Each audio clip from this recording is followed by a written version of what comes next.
میں نے کچھ لوگوں کو دیکھا ہے اگر کوئی نیک کام کر لیتے ہیں نا تو پھر وہ کہتے ہیں چونکہ میں نے کیا لہذا ساری دنیا فوراً یہ کرے. آپ یہ کیوں نہیں سمجھتے کہ رب نے آپ کو توفیق دی ہے تو آپ عاجز ہو جائیں اللہ کے بندے, آپ عاجزی اختیار کریں. وہ کہتے ہیں چونکہ میں کرتا ہوں لہذا میں اب اتنا بڑا آدمی ہوں تو فلانے بندے تو ٹھیک ہی نہیں.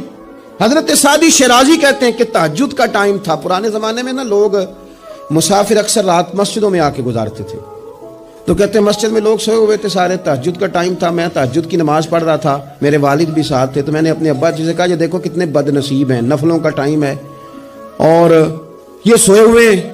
تو فرماتے ہیں میرے والد کہنے لگے کاش تو بھی سویا ہی رہتا, لوگوں کے کپڑے تو نہ پھاڑتا. او خدا کے بندے اگر تو نے پڑھی ہے تو تیرا اور رب کا رشتہ ہے, اس کی بنیاد پر تو دوسروں کو حقیر جاننے لگ گیا ہے. علم پڑھے دا مان نہ کریے ماتا کی میں پڑھیا, او جبار کہار کہاوے متے روڑ دے میں دودھ کڑیا.